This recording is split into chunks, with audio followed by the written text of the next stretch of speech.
Hi everyone, it's Emmy. Welcome back. Today I'll be sharing with you some of the things that my kids eat. Some of you may know that I've done a series called What Emmy Eats in a Week, and I'll put the playlist down below in case you're interested in seeing what I eat on a daily basis. But some of you have chimed in curious about what my kids eat. So the meals that you'll see are not in a span of 1 week. They're just whenever I happen to have my phone or my camera nearby to take a picture. At any rate, this is a compilation of meals that my kids eat, and hopefully it'll give you some inspiration and some ideas. And yeah, all right, let's go ahead and get to it.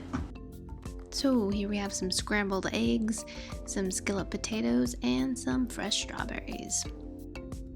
And for lunch we have some frozen tamales, which my boys love, from Trader Joe's, some apple slices, grapes, dried mango, and milk.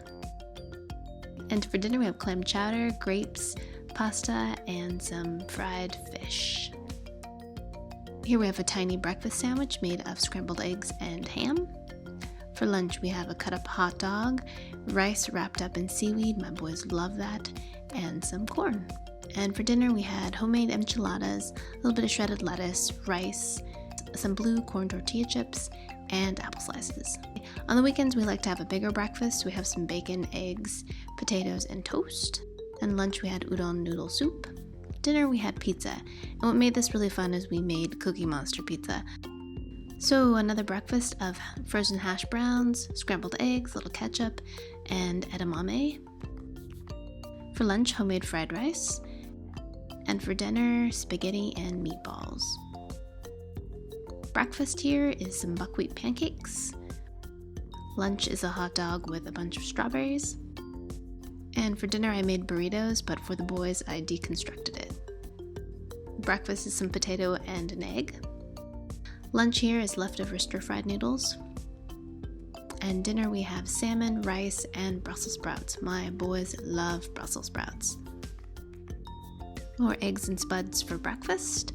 Lunch is some rice dressed with furikake and a little bit of ham. For dinner I made mini ebi burgers, which are little shrimp burgers with a couple chips and shredded carrots and zucchini. I have a general kind of philosophy when it comes to feeding my children.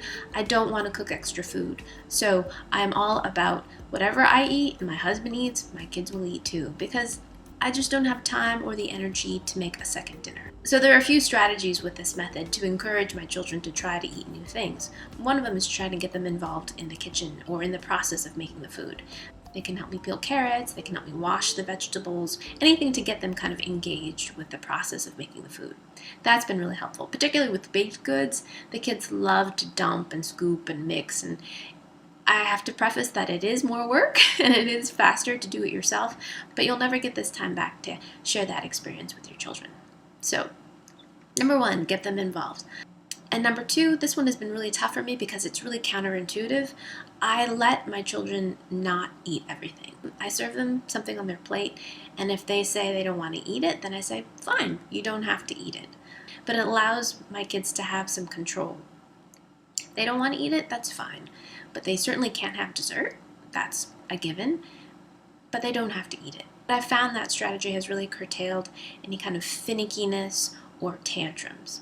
I tell him, honey, you don't have to eat it, but why don't you give it a taste? And since I've utilized this strategy, he actually eats better than he did before. He usually finishes what's on his plate and he's ready to go play. Like many kids, my kids don't like vegetables a whole lot. But the ones that they do like, I try to offer lots. So if I don't have vegetables on the plate, I always try to stick a little bit of fruit. They love sliced apples, they love strawberries.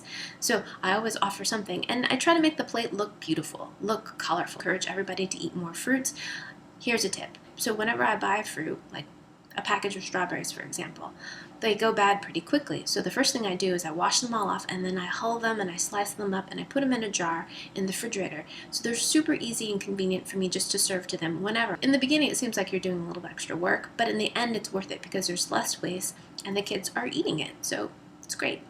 Yeah, and that's another thing. We should give our kids lots of credit. They're very, very adaptable, and we just have to explain things to them. Like, this is what we're doing, this is the new rule that we're exercising, and they're pretty adaptable and very reasonable too. There's a lot to talk about here, so if you're interested in more kind of these kid feeding tips, let me know and I'll maybe make a part 2. Alright, I hope you guys are all doing well. Share this video with your friends if you found it useful. Follow me on social media. Show this video a little bit of love so I know you like it. Subscribe, do all that good stuff. And yeah, I'll see you in my next video. Toodaloo, take care. Bye.